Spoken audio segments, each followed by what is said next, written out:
Bonjour tout le monde, moi c'est Fares Javnouni, je suis étudiant en deuxième année de médecine et fondateur de la médecine réexpliquée. Et vous nous connaissez sûrement par nos contenus qui visent à rendre le savoir médical plus compréhensible. Mais la médecine réexpliquée veut aussi s'engager à rendre le savoir médical plus humain. Et donc pour ce faire, qu'est-ce qu'on fait? C'est qu'on invite des divers spécialistes dans divers sujets afin de sensibiliser la relève médicale sur comment des réalités sociales, éthiques, culturelles ou environnementales ont des impacts sur la qualité des soins et la santé des populations, notamment celles des populations les plus vulnérables. Et donc ce nouveau format vise à former une relève qui tend à prendre en charge le patient sur toutes ses dimensions. Et pour inaugurer ce format, j'ai vraiment le plaisir et l'honneur d'accueillir Dr Stéphane Lemire, spécialisé en gériatrie sociale. Bonjour Dr Lemire. Bonjour, Franz. Est-ce que je peux vous appeler Stéphane pour l'entrevue? Faisons ça, ça va Ok, être plus simple. super. Bon, juste avant de rentrer dans le vif du sujet, est-ce que vous pouvez un peu vous présenter, décrire un peu votre parcours Ouais. brièvement? Ben, moi, je suis interniste gériatre, donc j'ai fait ma spécialité médecine interne, gériatrie. Je suis rentré en médecine il y a longtemps, en 95, je pense. Puis j'ai gradué en 2000, après un petit bout par un programme de recherche en immuno. Puis j'ai fait ma résidence donc en médecine interne, gériatrie. J'ai gradué en 2006. Puis j'ai fait ma maîtrise en gestion des services de santé. On est allé vivre 3 ans à Londres. C'était un super séjour. J'ai étudié là-bas donc en gestion. Puis ça m'a permis de mieux comprendre et traduire des enjeux que je vivais dans le système de santé en occasion d'amélioration, on va dire ça comme ça. C'est plus facile avec du recul de le dire comme ça. Donc, puis c'est un peu ça qui m'a amené finalement vers la gériatrie sociale. Donc, en 2014, on a mis sur pied Fondation Âge. J'allais à domicile visiter des aînés à risque pour voir qu'est-ce qu'on pourrait faire pour améliorer leur santé, leur autonomie. Puis j'ai fait ça jusqu'en 2017. Ça a permis de comprendre comment on peut aider les aînés dans leur milieu de vie à rester en santé, rester autonome, ou aussi retrouver là, la santé. Des fois, la santé décline, ça passe un peu inaperçu jusqu'à temps qu'il soit trop tard puis que la personne aille à l'hôpital. Bien là, comment on brise ce cycle-là? Fait que c'est ce qui nous a intéressés. Puis en 2018, on a eu la chance de tisser un partenariat avec le gouvernement du Québec. Là. Ouais. Donc, on a du financement là, pour les Super. projets de gériatrie sociale. Et the rest is history. Mais c'est vraiment inspirant votre parcours. Mais justement, aujourd'hui, qu'est-ce qui distingue la gériatrie sociale d'une gériatrie plus traditionnelle, classique? Oui, ben la gériatrie comme spécialité médicale, c'est vraiment ce qui permet d'offrir des soins médicaux à la personne âgée. L'approche en gériatrie, elle est d'entrée de jeu biopsychosociale. Je dirais que la différence principale, c'est que on travaille en gériatrie sociale. L'intervenant médical, il est plus à la fin de la chaîne qu'au début de la chaîne. Donc, on vient renverser, si on veut, cette tendance-là. C'est une façon, pour moi, comme gériatre, de transférer du savoir qui n'est pas nécessairement présent sur le terrain, dans le quotidien des aînés, pour créer des opportunités de repérage, des opportunités d'amélioration de la santé. Fait que c'est pour ça qu'on a mis en place un modèle où on crée un réseau de repérage avec des sentinelles. On donne accès à des navigateurs. Donc, les navigateurs vont capter les alertes des sentinelles, puis vont être en mesure d'aider la personne à répondre à son besoin ou à corriger un problème qui se dessine. Puis s'il y a des enjeux cliniques sous-jacents, là, bien, la personne va aller vers une trajectoire clinique, puis c'est là, de fil en aiguille, que la personne va aller vers un médecin de famille, un médecin spécialiste ou un gériatre quand c'est une situation plus complexe. Encore aujourd'hui, au Québec, la gériatrie, c'est une spécialité d'hôpital. Donc, comme on est des médecins spécialistes, mais les postes sont offerts en fonction d'un rôle à l'hôpital. Mais en gériatrie sociale, on vient utiliser cette fonction-là d'hôpital juste en dernier recours, si on veut. Puis là, on est en train d'essayer d'attacher justement la façon d'aller chercher l'opinion d'un gériatre quand la situation est complexe puis qu'on veut désamorcer des situations problématiques à domicile. Wow, super. Donc, vos sentinelles sont un peu là pour un peu agir avant d'aller trop dans les extrêmes, ou c'est un peu Exact. trop tard. Exact. Dans le fond, un des éléments de base du modèle de gériatrie sociale, ça part du principe de vieillissement normal versus vieillissement accéléré. Euh, Mhm. c'est sûr que c'est une façon un peu romancée de présenter le vieillissement normal d'une part ou accéléré d'autre part, mais ça vient juste cadrer puis ramener les gens, dans le fond, dans une compréhension du vieillissement qui est en lien avec les connaissances scientifiques actuelles. Oui, vieillir, ça implique des défis. Vieillir, ça implique d'avoir des fois des problèmes de santé. On est plus à risque d'avoir certains problèmes de santé. Mais encore aujourd'hui, on met tout et rien sur le dos du vieillissement. Puis ça, c'est un problème parce que ça ferme la porte à une possibilité d'intervention. Puis les sentinelles en gériatrie sociale, c'est des gens qui travaillent avec les aînés au quotidien, qui sont des préposés d'aide à domicile, puis qui vont faire le ménage à toutes les 2 semaines. C'est des bénévoles d'un organisme qui vont faire du transport médical. C'est toutes sortes de gens qui côtoient les aînés, puis qui, plutôt que de se dire hey, c'est pas drôle, Madame Chose a vieilli donc bien depuis un mois, vont se dire c'est peut-être pas normal ça. Puis ils vont Mhm. lancer une alerte au navigateur, puis le navigateur va prendre le relais, puis être en mesure de faire des observations structurées. On a développé des outils pour ça, puis va aider la personne à ce moment-là à répondre au problème, à régler le problème. Là. Mais à D'accord. la source et non pas en mettant un plaster.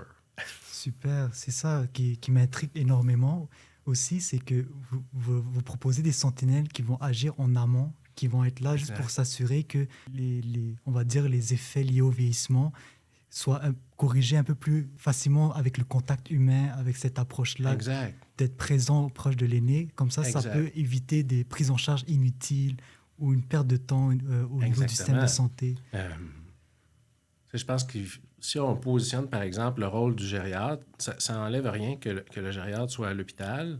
La difficulté, c'est que quand le gériatre est à l'hôpital et à l'urgence, ben, il va voir la personne âgée quand elle fait une chute, qu'elle s'est cassée une hanche, puis qu'elle va être opérée pour Mhm. sa fracture de hanche.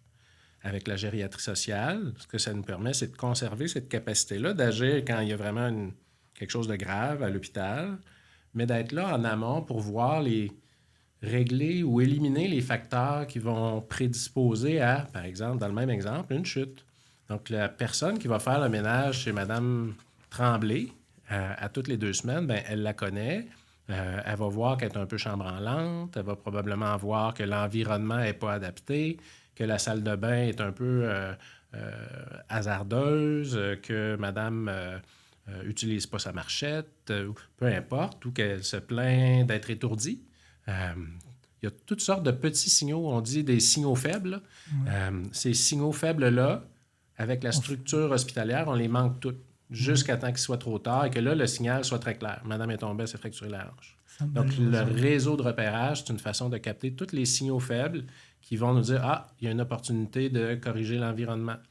La salle de bain, il y aurait peut-être une barre à installer, on va trouver une façon de le faire. Ou madame, elle aurait besoin d'une marchette, ben, on va utiliser notre programme de prêt d'équipement pour lui donner un accès sécuritaire à une marchette ou un déambulateur. Le frigidaire est vide, ben, le réflexe, ça peut être d'aller vers la popote roulante, mais ça peut être aussi de se demander pourquoi le frigidaire est vide. C'est-tu parce que madame a perd la mémoire? C'est-tu parce qu'elle n'a pas d'argent? Faut être Mhm. capable de se poser ces questions-là, puis c'est ce que la gériatrie sociale permet de faire en amont. Ça ne veut pas dire que les gériatres à l'hôpital ne le font pas, c'est juste qu'on le fait en amont avec la gériatrie Wow. sociale. C'est super bien parce que déjà agir sur ces petits détails du quotidien qui font en fait toute une différence. Exact. Parce que malheureusement, souvent, nous en tant qu'étudiants en médecine, on mise beaucoup sur la prise en charge quand la maladie arrive, mais on réalise pas à quel point si on agit en amont, comme vous mentionnez, on peut Exact. vraiment faire beaucoup de prévention et prévenir des complications qui auraient pu facilement être évitées Exact. justement en portant attention à ces petits détails-là. Et je voulais revenir sur ça. C'était quoi vos défis majeurs que vous avez rencontrés pour instaurer ce programme de Sentinelle, justement? Euh, il y a plusieurs défis. Premièrement, le principal défi, je dirais, au début de tout ça, ça a été de convaincre les gens que ça valait la peine de sortir du cadre habituel puis de faire quelque chose de complètement différent. Là. C'est pour ça que dans la première phase, euh, j'étais impliqué directement avec les personnes âgées à domicile après que des préposés d'aide à domicile lançaient une alerte.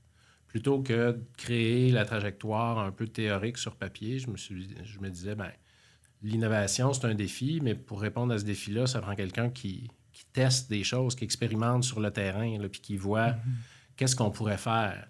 Donc là, j'allais rencontrer des gens. Des fois, ben, c'était pas pertinent que ce soit un gériatre qui soit sur place, mais il y avait quand même un enjeu.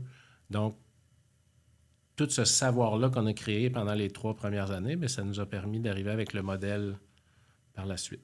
Donc, je pense d'avoir des idées à contre-courant, c'est toujours un défi, là. L'autre défi, bien, ça devient le financement, ça devient les ramifications de ça. C'est pas juste le financement d'un organisme comme Fondation Âge, c'est aussi comment on modifie les structures existantes pour permettre cette façon de faire-là. C'est le fun, là, avec l'Association des médecins gériatres, justement, cette semaine, on se rencontre pour voir comment on pourrait travailler ensemble à faire en sorte que le modèle de gériatrie sociale puisse profiter encore plus de l'expertise des gériatres localement. Avec la gériatrie sociale, on est partout au Québec. Actuellement, on est dans 12 régions. Il y en a à Montréal, il y en a à Québec, mais il y en a dans d'autres régions aussi, l'Estrie, le Saguenay-Lac-Saint-Jean, etc. Donc, ce n'est pas avec un gériatre à la Fondation Âge qu'on va régler tous les problèmes, là. Il faut être capable de mobiliser les gens sur le terrain, les gériatres dans les milieux existants.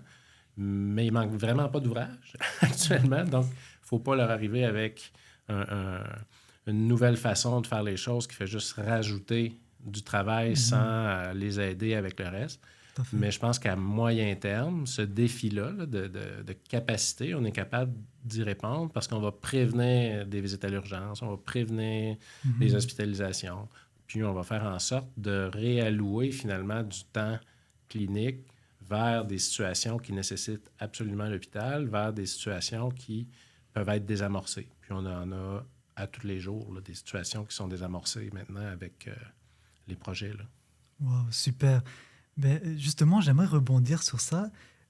Est-ce qu'il y a des angles morts ou des conditions liées aux personnes âgées qui sont souvent méconnues dans la population générale, que ce soit auprès des étudiants en médecine ou plus de la population? Ben, c'est vrai dans la population générale, là, les angles morts, il y en a beaucoup. Puis c'est un des principes de base, c'est la notion de vieillissement normal versus vieillissement accéléré qu'on mentionnait tantôt, là.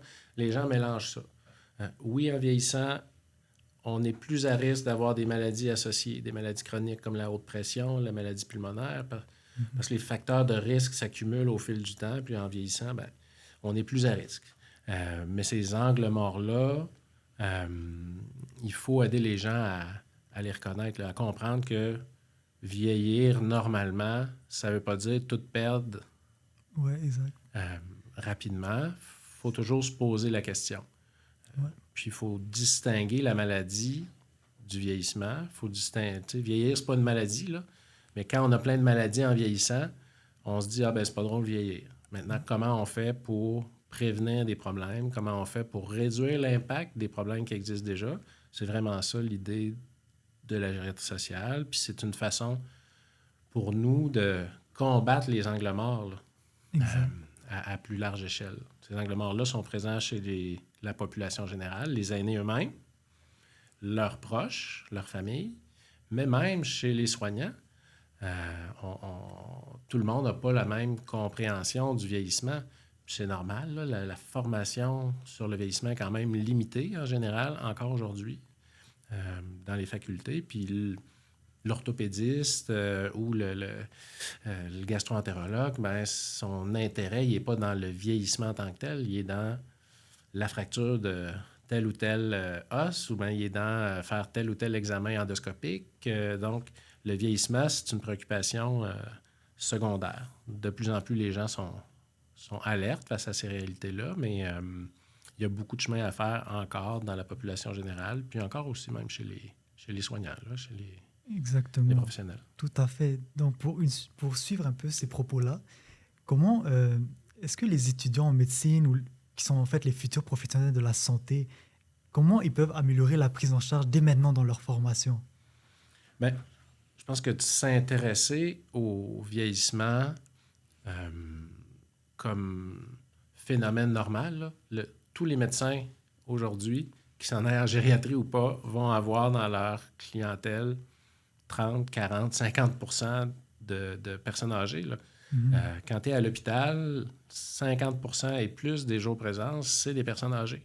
Exact. Donc, à moins d'être pédiatre, il faut être capable de s'occuper des personnes âgées. Puis, ce serait bien le fun que les gériatres puissent s'occuper de toutes les personnes âgées parce qu'on est très, très bon avec les personnes âgées, mais c'est pas vraiment réaliste.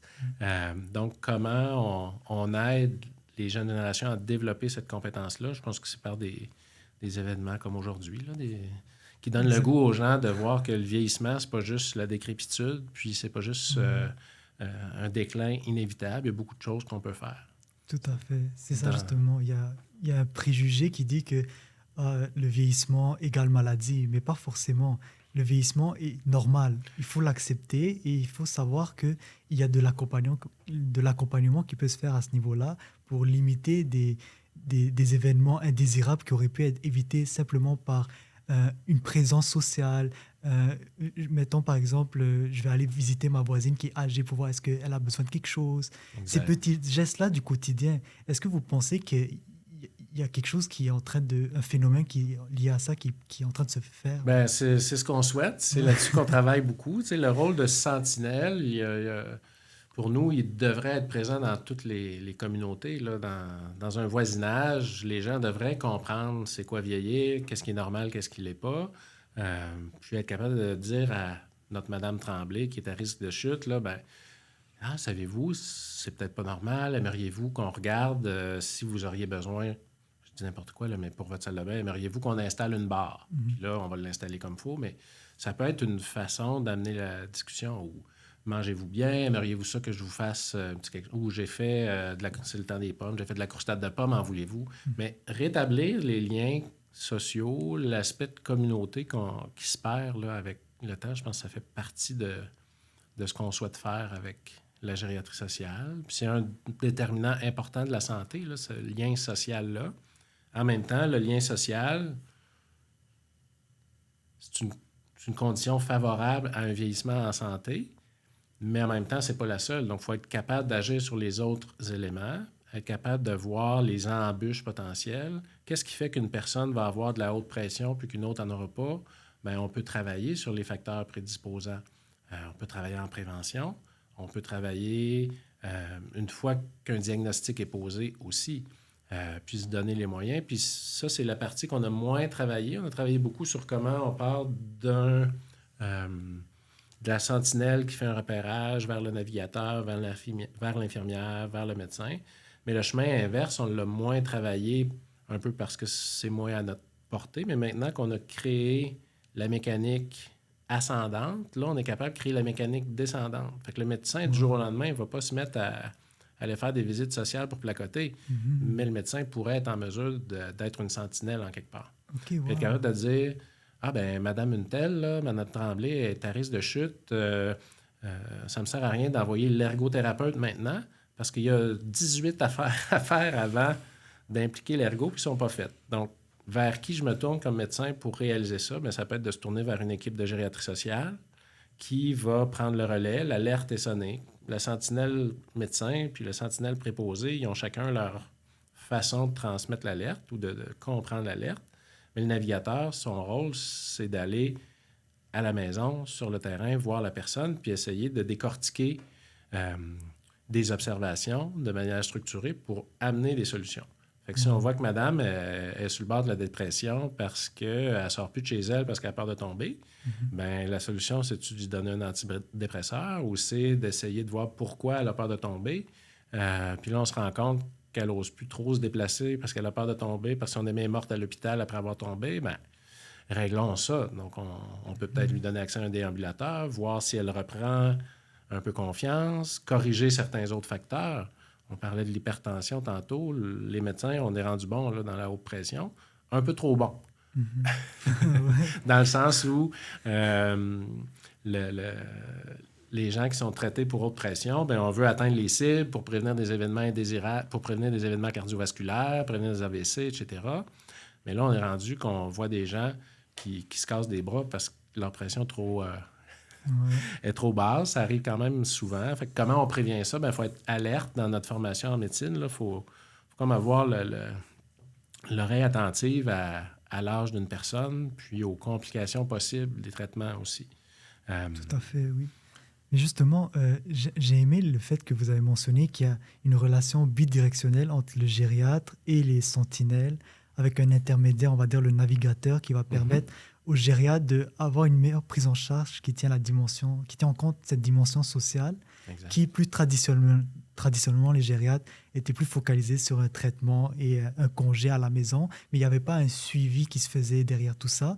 Et grâce à justement la gériatrie sociale, on a des sentinelles, des navigateurs Exact. qui vont faire le lien pour faire des ajustements qui peuvent prévenir certaines complications ou des événements Exact. Cette indésirables. capacité de suivi-là, quand on regarde la littérature sur la gériatrie, euh, si on sort de l'hôpital, donc la gériatrie communautaire, qui n'est pas nécessairement très développée, la littérature nous dit que c'est important d'avoir cette capacité de suivi. Mhm. Euh, mais pourquoi c'est important d'avoir la capacité de suivi? Parce qu'il faut être en mesure d'identifier les signaux faibles dont on parlait tantôt. Donc, Exact. est-ce que c'est le gériatre qui est capable de repérer les signaux faibles? Probablement pas. Mais en créant le réseau de repérage, bien, Mhm. cette relation bidirectionnelle-là, elle peut exister, là, puis elle peut être productive parce que le gériatre qui a identifié tel ou tel problème de santé sous-jacent à un trouble de la marche, par exemple, la personne a une maladie de Parkinson, de la haute pression avec l'hypotension, puis peut-être de la dysphagie ou des problèmes nutritionnels qui le rendent encore plus faible, mais là, ces éléments-là, si on a des gens qui vont à domicile aux 2 semaines faire le ménage, puis qui sont alertes parce qu'on leur a donné des lunettes de gériatrie sociale, là, bien, ils sont capables de dire, ah, il n'y a pas de nourriture, ou ah, monsieur n'utilise pas sa marchette, ou telle autre problématique. Puis quand une problématique est identifiée, bien là, on peut la régler. Si on fait semblant que ça n'existe pas, bien là, on ne le réglera pas.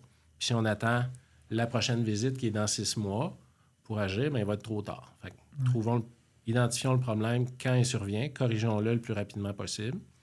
Puis c'est comme ça qu'on va réussir à dégager du temps là, pour tout le monde. Là. Ça, c'est vraiment super. Mais malheureusement, encore aujourd'hui, et ce que je vois moi personnellement et d'autres étudiants aussi, Mhm, on voit que beaucoup d'aînés sont encore confrontés à de l'isolement social. mhm. Est-ce que vous pensez que, est-ce que vous avez des hypothèses qui l'expliquent aujourd'hui? Est-ce qu'il y a des solutions qui existent par rapport à ça? Oui. Euh, Heureusement. L'isolement, c'est quand même un phénomène reconnu, fréquent, qui est un peu différent de la solitude. L'isolement, c'est le fait de ne pas avoir tes liens sociaux actifs, puis d'être un peu tout seul dans ton coin. Là. Des fois, c'est voulu. Hein? Donc, quand c'est voulu, c'est pas un problème. Quand c'est pas voulu, il peut y avoir plusieurs raisons. Il y a des facteurs propres à la personne, des facteurs extérieurs à la personne. Euh, Puis on peut beaucoup travailler sur les facteurs extérieurs à la personne. Par exemple, il existe le réseau ITMAV, l'initiative de travail de milieu pour les aînés vulnérables. Ça mériterait d'être connu davantage. Peut-être qu'on pourra vous mettre en lien avec ce réseau-là. Mais eux, leur rôle, c'est un peu des travailleurs de rue, si tu veux, pour aînés. Donc, ils vont aller un peu partout dans les villes et villages, puis essayer de voir les gens qui sont plus isolés, puis les ramener dans un- un écosystème de services qui va les aider à sortir de cet isolement-là. On travaille beaucoup avec les ITMAV dans les projets de gériatrie sociale. Les navigateurs sont en lien avec ces travailleurs de milieu-là. Euh, L'enjeu de l'isolement, par contre, c'est pas toujours un enjeu d'isolement en tant que tel. Il y a des facteurs spécifiques à la personne, des fois, qui vont y contribuer.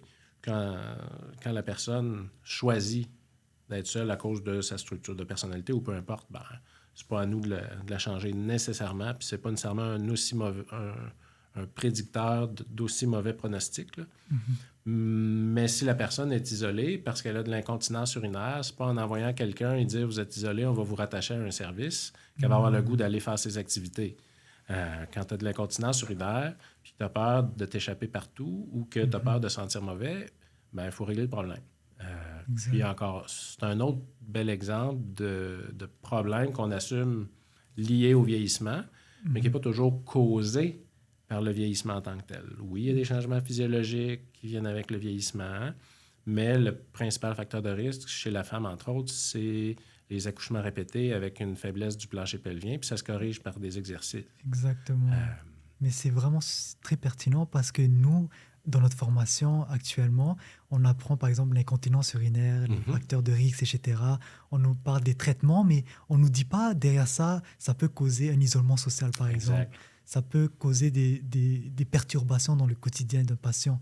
Et justement, c'est ça que je veux mettre en lumière. Est-ce que vous pensez que qu'il y a une évolution qui se fait dans notre pratique, dans votre pratique, où vous avez l'impression dans votre entourage qu'il y a un changement de perception à l'égard de cette vue plus paternaliste ou plus traditionnaliste de la médecine? Ouais, ben, je pense que ça change. Je pense que la médecine est encore axée sur faire des diagnostics et prescrire un traitement. Je pense que ce qui manque souvent, c'est que quand on fait le diagnostic puis qu'on va vers le traitement, souvent, on n'a pas tout le bagage dont on aurait besoin. On n'a pas toute l'information dont on aurait besoin pour prendre la meilleure décision possible. Qu'est-ce qui amène une personne à consulter pour un problème de santé? C'est souvent là qu'on va trouver ces éléments-là.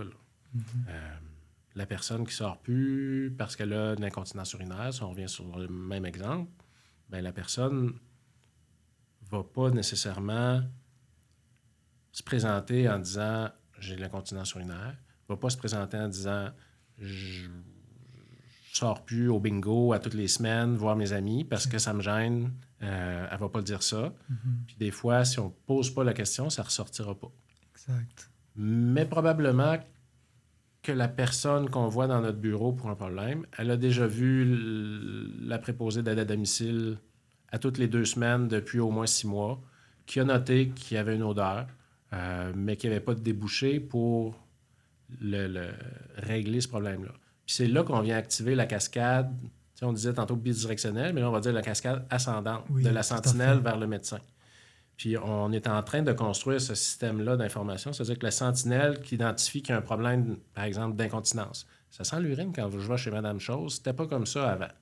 Bien, elle fait le message au navigateur après avoir obtenu le consentement. Le navigateur va aller faire le tour pour voir, bien, y a-t-il des changements au niveau de l'autonomie de la mobilité? Y a-t-il des changements au niveau de l'intégrité de la peau? Y a-t-il des changements au niveau de la nutrition, de l'hydratation?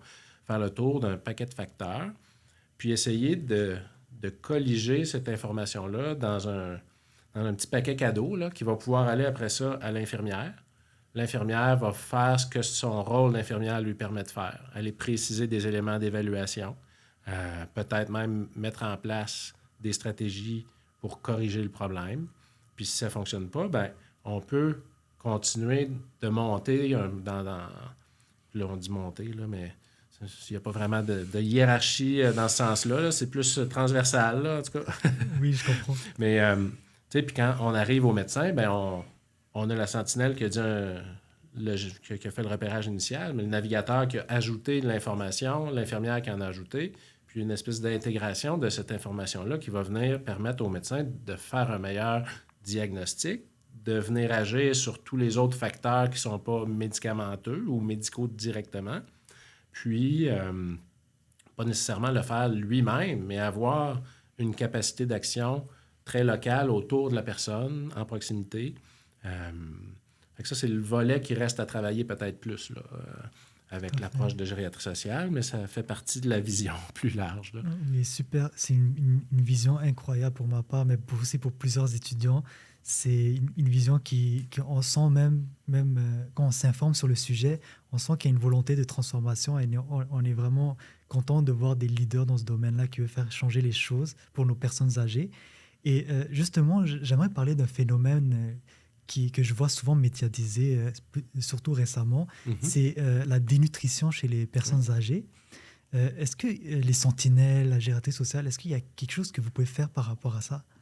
Bien, la dénutrition, c'est un élément vraiment important pour qu'une personne qui vieillit reste en santé, reste autonome.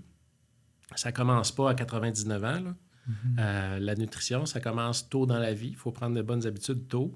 Mais je dirais qu'à partir de la cinquantaine, ça devient particulièrement critique au niveau de l'apport en protéines parce que graduellement, les gens vont s'imaginer qu'en vieillissant, ils ont des besoins moins grands. Cette fausse croyance-là va persister au fil du temps, puis après 65 ans, ça va devenir encore plus critique. C'est-à-dire que là, la personne se dit, ben, je vieillis, je suis un peu moins actif, j'ai moins besoin, j'ai moins d'appétit de toute façon. Alors que dans les faits, si on regarde ce qui se passe au niveau des protéines, parce que la dénutrition, c'est souvent une dénutrition protéique plus qu'autre chose. Là. Oui. C'est rare que les gens manquent de glucides. Là. Exact. Avec la Oui, quantité de diabète exact. qu'on voit, là. C'est ça. Les glucides ne sont pas tant un problème, c'est plus les protéines. Donc, C'est souvent la chose la plus chère aussi. oui, oui. Puis, c'est ce qui permet de créer du muscle. Mais en vieillissant, il y a un effet, il y a une perte de l'effet catabolique des protéines. C'est-à-dire que pour une même quantité de protéines, le déclenchement de la synthèse musculaire va se faire moins efficacement. Oui. Donc, ça prend plus de protéines en vieillissant. Si on dit qu'un adulte moyen qui fait de l'activité physique moyen ou modérée aurait besoin de 0,8 à 1 gramme par kilo par jour de protéines, chez l'aîné, ça va être davantage 1 à 1,2 grammes par kilo par jour. Wow. Donc, il y a une augmentation du besoin en protéines, finalement. C'est comme ça pour certaines vitamines aussi. Mais c'est un défi, parce que là, l'appétit est moins grand. Et donc, pour revenir à la question de dénutrition, oui, c'est vraiment un enjeu. Ça passe facilement sous le radar, mais on a piloté l'an passé avec Mme Louise Lambert-Lagacé, qui serait d'ailleurs très bonne pour votre podcast. Super. On prendra contact plus tard. Mais donc, on a travaillé avec elle sur un programme qui s'appelle Nutriage, qui a été diffusé récemment à l'émission L'Épicerie. Le programme Nutriage, c'était une façon pour nous d'identifier des personnes à risque de dénutrition. Donc, en utilisant un questionnaire standardisé qui est le Screen 3, les navigateurs étaient en mesure d'identifier des personnes à risque au plan nutritionnel. Puis, on a offert à ces personnes-là du lait hyperprotéiné. Le lait hyperprotéiné de Natrel contient 18 grammes par portion. Ah oui, je connais le produit, oui. Donc, c'est populaire chez les jeunes là, qui s'entraînent, entre autres. C'est ça. Donc, ce lait-là, à 18 grammes, si on en prend 300 millilitres par jour, ça nous amène à peu près 20 grammes de protéines supplémentaires. Wow. Et ça vient combler la carence en protéines, si on fait de moyenne, là. Donc, ça devient une façon d'amener 20 grammes de protéines de plus. On disait aux gens, prenez 3 shooters de 100 millilitres par jour de lait, puis ça leur amenait finalement la quantité de protéines supplémentaires qu'ils avaient besoin. Puis on a constaté avec ce programme-là que les gens se sentent plus en forme, sont plus capables de se lever de leur chaise, aller faire des activités, sortir, se sentent plus énergiques, ont repris certaines activités. Donc, c'est pas banal, mais quand on reste dans la perspective, c'est pas drôle de vieillir, je perds de l'autonomie, je fais rien. Alors que si on se dit, si vous êtes à risque au plan nutritionnel, voici ce que vous pouvez faire. Puis si vous le faites, voici ce que ça va donner. Puis là, on l'a montré, ça fonctionne. La littérature le démontre déjà. Okay. Ce qu'on fait avec un programme comme Nutriage, c'est le mettre en application dans la vraie vie, là, dans le quotidien des gens. Ce qui est souvent le défi de relier la recherche en action concrète ou en politique publique ou en programme plus structuré comme Nutriage. Puis ça, on fait beaucoup ce genre de travail-là avec la Fondation Âge, la gériatrie sociale, avec les équipes qui sont en place. On a 25 équipes de gériatrie sociale maintenant, un peu partout au Québec. On est capable, on a créé le LISA, Laboratoire d'innovation en santé des aînés. C'est le LISA là, qui s'est occupé de développer le programme Nutriage. Parce qu'en ayant l'écosystème en place, on est capable d'amener des innovations. Puis là, on prend ce qui est connu, puis on le met en place. Fait que le Nutriage, c'est une chose. Là, on est en train de faire on a fait déjà un pilote l'an passé, mais on démarre le programme dans la capitale nationale, un programme de dépistage de fibrillation auriculaire. Okay, la moyenne d'âge en gériatrie sociale, c'est à peu près 80 ans dans les équipes. Quand les gens sont vus en gériatrie sociale, 80 ans, c'est un facteur de risque pour la fibrillation auriculaire. Justement, parce que la fibrillation auriculaire, souvent, on le réalise quand il y a déjà un événement thrombotique, Exactement. Quand il est déjà trop tard. Exactement. C'est super, c'est vraiment pertinent pour... C'est vraiment cette idée-là de départ. On a aujourd'hui la capacité technique de dépister la fibrillation auriculaire en communauté. La haute pression, là, en 1950, là, C'était un gros problème. Puis graduellement, les appareils sont devenus disponibles. C'est facile de suivre sa pression. C'est plus vraiment un grand enjeu, là. Ça reste un enjeu de société, là, mais l'enjeu de repérage ou de dépistage est moins grand qu'il l'était. L'enjeu, il est dans le traitement, il est dans la prévention des complications. Ben là, c'est la même chose un peu pour la fibrillation auriculaire. On a la capacité technique maintenant de dépister la fibrillation auriculaire en communauté. On a en gériatrie sociale un bassin de personnes à risque élevé, d'événements thrombotiques associés à la fibrillation auriculaire. Puis ça donne être le même groupe qui, en général, ne ressent pas la fibrillation auriculaire. Ils ne vont pas se plaindre de palpitations, ils ne vont pas se plaindre de grand-chose. Puis dans le projet pilote qu'on a fait au Granit, là, sur 150 lectures d'électro qui touchaient à peu près à 100 personnes âgées, au final, on trouve à peu près 10 de fibrillation auriculaire. Ces gens-là sont traités pour la fibrillation auriculaire. On attache toute la trajectoire. On fait le dépistage avec eux. On les aide à utiliser le petit appareil qui est gros comme une carte de crédit qui coûte 150$. Ils mettent leur doigt là-dessus, ça fait l'électro, ça s'en va dans le téléphone de la navigatrice. Elle appelle le médecin traitant, elle envoie ça dans le dossier électronique.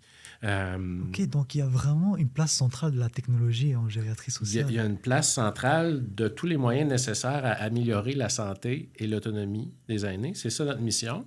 Puis le moyen, il n'est pas spécifié dans notre mission, là. Donc, si ça prend de la technologie, ben on le fait. Donc, dépistage de fibrillation auriculaire, une personne qui est traitée et qui va recevoir un anticoagulant pour sa fibrillation auriculaire, bien, on réduit de 70% le risque d'AVC. Wow. C'est quand même majeur. Très majeur. Tout ça avec un appareil qui coûte 150$, qui nous permet d'activer une trajectoire qui aurait été activée par l'urgence quand la personne a un AVC. On l'active en amont, on règle le problème, on corrige les facteurs précipitants, etc. Puis ça fait que la personne, au final, est plus en santé, est plus autonome, puis on a prévenu des complications graves. En effet, c'est vraiment super impressionnant pour ma part. Moi, je trouve que pouvoir prendre en charge le patient dans toutes ses dimensions, même prévenir des complications liées, par exemple, à la fibrillation auriculaire, ou bien tout simplement juste s'assurer que la personne a un apport nutritionnel suffisant. Donc, on touche à plusieurs systèmes en même temps qui vient agir rapidement pour essayer de, comme vous avez mentionné, mener un vieillissement normal, le plus normal possible. Oui, exact. Parce qu'il y en existe plein des exemples de gens qui se rendent à 90 ans en assez bonne forme. Donc, ça se peut. Oui, c'est vrai. C'est quoi la recette? Bien, la science nous le dit déjà à peu près, là. Faut s'assurer d'être actif, d'avoir des liens sociaux, de bien manger. Pas juste bien manger, là. Manger des quantités de protéines suffisantes, des fruits, des légumes. La diète méditerranéenne, c'est un peu ce qu'il faut mettre de l'avant. Tout à fait. Fait que c'est en s'attardant à tous ces facteurs-là qu'on va arriver à améliorer la santé d'une population qui vieillit. C'est sûr que pendant qu'on fait ça, on n'est pas en train de faire des diagnostics sexy comme les dégénérescences cortico-basales ou, je sais pas, là, une paralysie supranucléaire progressive ou, des diagnostics qui sont... Ça me rappelle un peu le bloc de neuro qu'on vient d'avoir. C'est ça, exact. C'est des maladies qu'on voit parfois en gériatrie, mais c'est sûr que là, on est vraiment en amont de tout ça.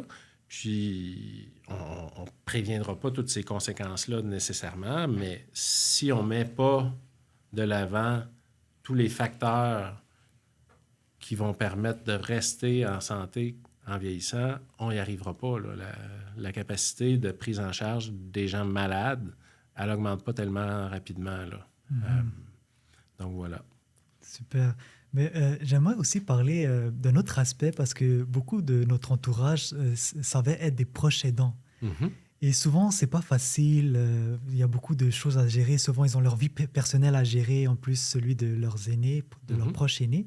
Est-ce que vous avez des conseils à leur donner ou est-ce qu'il y a un lien qu'on peut faire avec la gériatrie sociale pour les aider? Oui, bien, le fait que les aînés aient des proches aidants, c'est un facteur important en guillemets, de succès quant au vieillissement. En même temps, le proche aidant se retrouve souvent dans une situation où il ne l'a pas trop vu venir, là. Puis son rôle de proche aidant, il ne le reconnaît pas nécessairement comme tel. Un des souhaits qu'on a avec la gériatrie sociale, c'est de faire en sorte que le proche aidant puisse être une sentinelle pour lui-même et la personne qui est aidée. Parce que ça va aider le proche aidant à prendre soin de lui-même. Ça, c'est quelque chose qu'il faut aider le proche aidant à faire. On a eu la chance de travailler avec la fondation de la FMSQ qui s'intéresse aux proches aidants. Puis ça nous a permis de mettre de l'avant une plateforme en ligne qui s'appelle Agir pour bien vieillir, qui est accessible en ligne sur agirpourbienvieillir.com. Puis donc, c'est un peu ça le principe, là. On veut que le proche aidant puisse être une sentinelle pour lui-même, rester en santé lui-même, puis aussi aider la personne aidée à être plus en santé et plus autonome. Le proche aidant qui passe son temps à faire toutes les tâches connexes, ça devient difficile si on ne s'occupe pas ou on ne l'aide pas à corriger les problèmes. Puis souvent, c'est un peu un défi pour eux aussi, le temps est limité, etc. Donc, on le travaille actuellement sous le même angle que tout ce qu'on fait avec la gériatrie sociale, c'est-à-dire l'angle de la promotion, prévention, avec cette plateforme-là. Mais on travaille aussi avec l'appui, avec des organismes de proches aidants dans chaque région où il y a un projet de gériatrie sociale. Le début d'un projet de gériatrie sociale, c'est pas d'avoir un gériatre. Le début d'un projet de gériatrie sociale, c'est d'avoir un réseau de sentinelles, des navigateurs. Puis, on va toujours, quand un projet démarre, on fait une cartographie sociale localement. Donc, ça permet d'aller voir qui s'occupe de quoi dans tel quartier de Montréal, qui s'occupe des proches aidants, qui s'occupe de la popote roulante, qui s'occupe de telle autre dimension importante au maintien de la santé. Puis c'est comme ça qu'on va soutenir les proches aidants aussi. Donc, les organismes de proches aidants vont être mis à contribution. Puis on va finir par être capable, tout le monde ensemble, d'améliorer la condition des proches et des aînés eux-mêmes. Il y a vraiment un vrai travail d'équipe derrière tout ça. Est-ce que vous avez remarqué aussi, plus lié à vos collègues gériatres, est-ce qu'ils vous ont fait des commentaires sur comment ça a transformé leur pratique? Ou est-ce que... On n'a pas réussi à franchir cette étape importante. Dans quelques régions où il y a de la gériatrie sociale, on a des gériatres qui sont rattachés plus ou moins officiellement au projet ou à l'équipe de gériatrie sociale. Mais donc, on travaille actuellement avec l'Association des gériatres pour voir comment on pourrait mieux assurer la continuité entre les différents morceaux du continuum de service, si on veut. Là, comment on fait pour que les aînés, leurs proches, les sentinelles, les navigateurs, les infirmières du CLSC puissent travailler main dans la main, tout en étant dans des institutions complètement différentes, avec les gériatres et leurs équipes. Là. Puis c'est là-dessus qu'on va travailler dans les prochains mois avec l'Association des gériatres. Ça commence jeudi. OK, super. C'est bientôt. Bon, est-ce que, toujours dans le domaine de la spécialité médicale, est-ce que vous aurez un message à passer aux spécialistes de tous les divers domaines de médecine qui s'attarderaient plus à l'importance de comment on peut mieux prendre soin de nos aînés dans notre système actuel? Je pense que de réaliser que quand la moitié de ta clientèle, c'est des aînés, tu ne peux pas juste demander aux gériatres de s'occuper des aînés. Puis la médecine est faite par organes, là. Donc, c'est sûr qu'un cardiologue qui s'occupe du cœur, il faut qu'il soit capable de tenir compte des autres facteurs, là. Il faut qu'il soit capable de voir les effets négatifs d'une médication X sur l'autonomie, qu'il soit capable de comprendre que la nutrition, c'est important pour être capable de se déplacer, être assez fort, avoir assez d'énergie. Faut sortir un peu de la mentalité hyper spécialisée pour voir la personne dans son ensemble. Là. C'est rare qu'il y a un cœur qui arrive dans ton bureau et qui te raconte son histoire. Là. Oui. Il y a une personne. Puis je pense qu'il y a beaucoup... Les spécialistes en général vont négliger beaucoup leur rôle par rapport à ces autres facettes-là. Puis sans aller faire des diagnostics compliqués, des fois, juste de venir renforcer le même message, venir dire « OK, ça fait 15 ans qu'on parle de votre cholestérol, là, mais là, il faut qu'on parle aussi des protéines parce que vous avez pris de l'âge, parce que vous êtes rendu bon pour gérer votre cholestérol ou pas. Donc, ces messages-là, ils n'ont pas à être véhiculés juste par le gériatre, ils n'ont pas à être véhiculés juste par les spécialistes du vieillissement. C'est un peu tout le monde qui doit amener cette information-là aux gens. Puis, tu sais, je parlais tantôt de la plateforme Agir pour bien vieillir. Bien, un de nos souhaits, c'est clair pour nous que les spécialistes ne vont pas devenir des experts du vieillissement puis se mettre à s'occuper de toutes les questions liées au vieillissement. Mais si on porte à leur connaissance une ressource comme Agir pour bien vieillir, bien, ils sont capables d'aider la personne à aller voir ça, puis cibler des éléments en lien avec leur discipline, leur spécialité, puis dire aux gens, bien, il y aurait tel et tel élément à mettre de l'avant. Allez voir sur la plateforme Agir pour bien vieillir. Vous allez trouver l'information. Puis quand vous reviendrez me voir dans 6 mois, bien, on reparlera de comment le traitement de votre cœur améliore votre autonomie aussi, pas juste votre angine ou votre souffle. Là. Exactement, parce que à quoi bon donner un médicament pour un tel problème si derrière ça, il y a un problème sous-jacent qui empêche que cette médication prenne sens. Donc, il faut voir un peu plus... Il y a beaucoup de ce sens-là. Je pense que c'est un élément important que tu soulignes. Là. Donner un sens au travail qu'on fait, je pense que c'est une des clés. Là. Puis donner un sens quand on travaille avec des aînés, c'est souvent aider la personne au-delà de tel ou tel organe. C'est aider la personne à vieillir en meilleure santé, à rester autonome, à continuer à profiter de la vie. Il y en a plein qui le font déjà. Il y en a plein qui intègrent ça à leur pratique, donc ça se peut, ça se fait. Bon, moi, je connais une cardiologue en particulier, ma conjointe, là. C'est sûr qu'elle est un petit peu influencée autour de la table, là, mais en tout cas, je pense que la préoccupation, les gens peuvent l'avoir, là, puis... Justement, est-ce que vous aurez un exemple à nous donner, une expérience plus personnelle d'un exemple d'aîné dont la vie a été profondément transformée par la gériatrie sociale? Bien, moi, je vais toujours me rappeler d'un des premiers patients que j'ai vu quand j'ai commencé cette affaire-là. J'avais formé les préposés du service amical Basseville à Québec. Puis, il y avait eu une alerte pour monsieur Untel qui vivait dans un HLM quelque part. Puis, l'enjeu, c'était, il est plus confus, il ne mange pas trop, il y a des bleus, je me demande s'il est tombé. Tu sais, la sentinelle, elle voit qu'il y a des problèmes.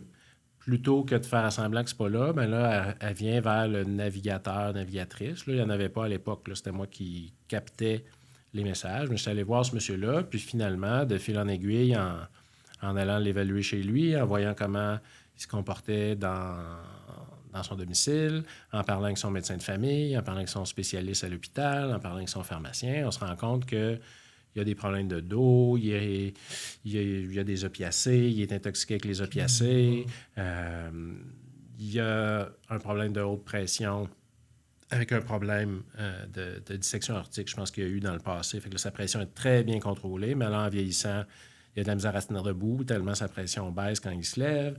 Fait que, bref, des choses relativement simples à corriger. Mais une fois qu'on les a corrigés, on est passé d'une personne qui n'était plus capable de sortir de chez eux, qui était confuse, qui ne mangeait plus parce qu'il n'était pas capable de se faire à manger ou qu'il n'avait plus faim, à une personne qu'on a amenée dans le programme Accès Nature à aller marcher dans la forêt. Là. Wow.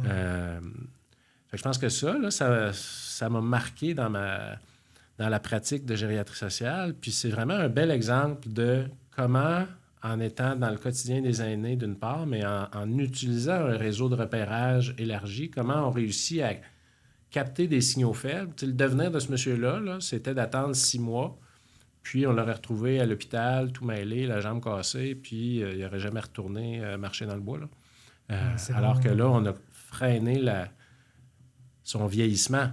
Mais ce n'était pas un vieillissement normal, c'est un vieillissement accéléré. On a corrigé la trajectoire de vieillissement, puis il a été capable de profiter de la vie.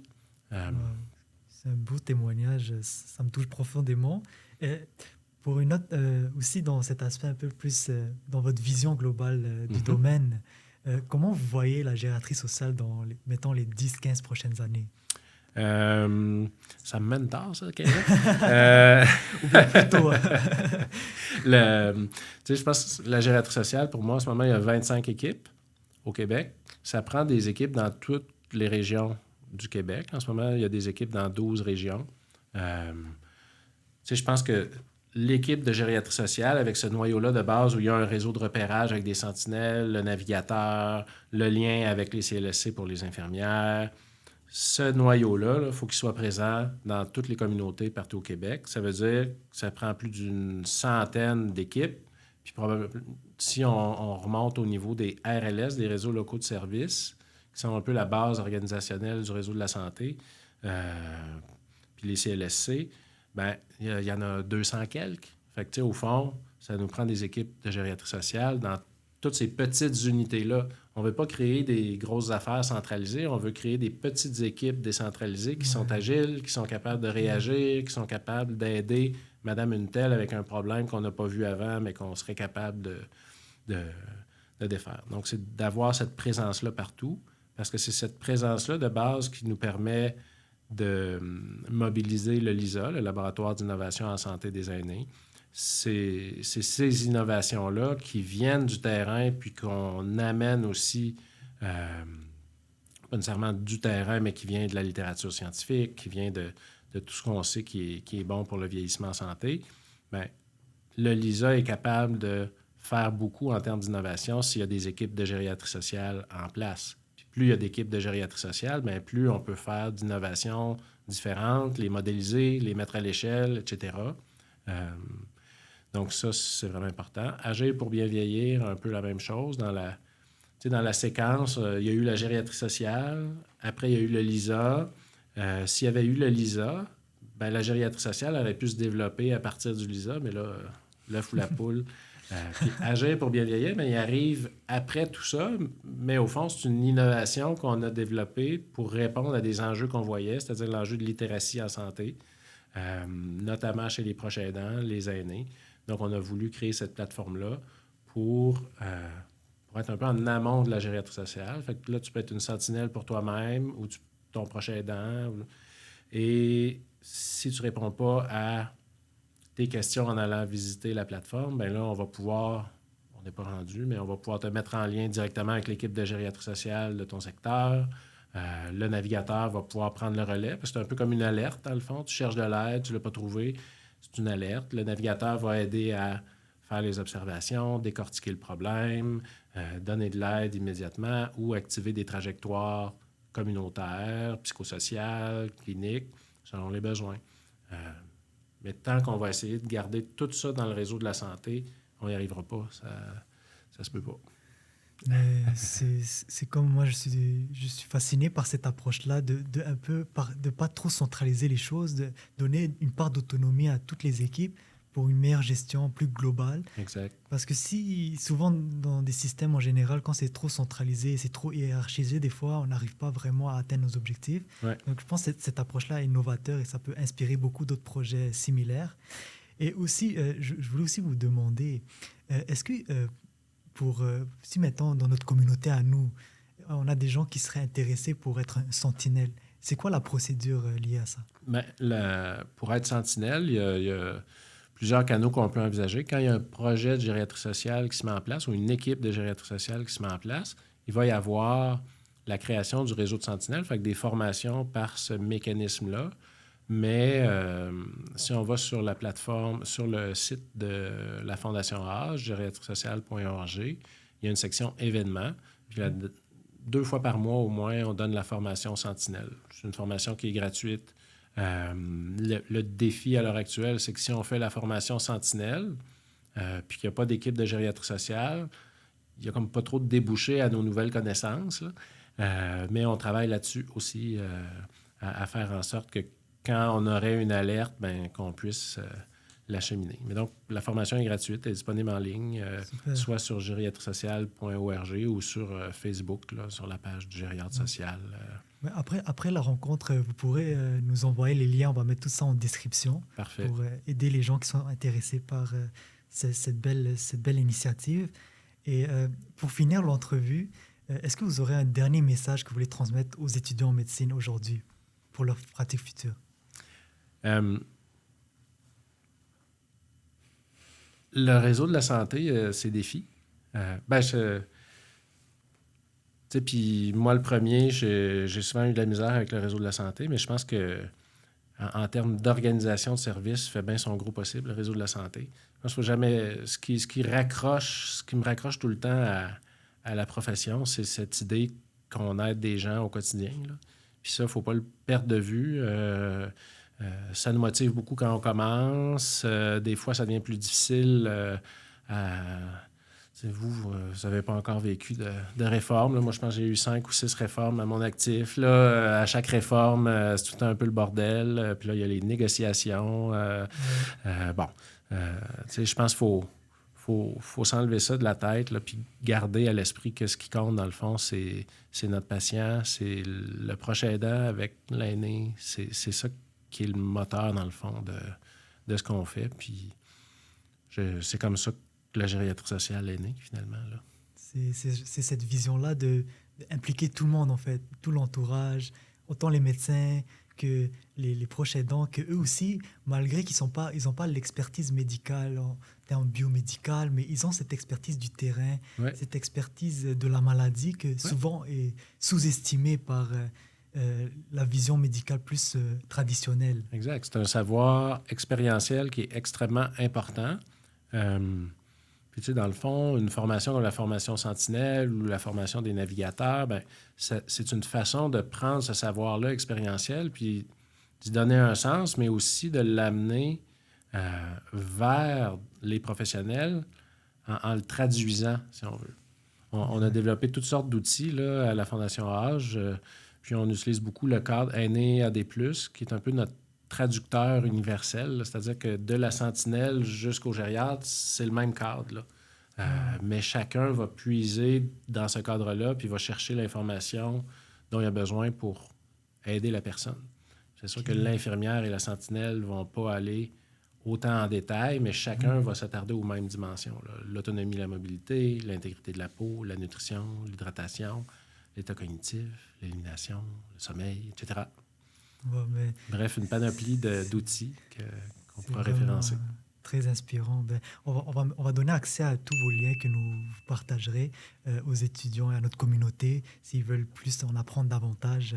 Ben, merci à vous, Dr Lemire, Ça pour fait plaisir. avoir accepté cette première entrevue pour nous, qu'on espère que ça va déboucher à plein d'autres entretiens de ce genre pour inspirer la relève à voir la médecine un peu plus dans son aspect plus humain, relationnel, psychosocial, de sortir un peu des bancs d'école plus rigides liés au traitement, aux maladies, et voir l'humain derrière les patients, l'humain derrière la pratique. Et je pense qu'actuellement, aujourd'hui, on a besoin de ça dans notre société. Tout à fait d'accord.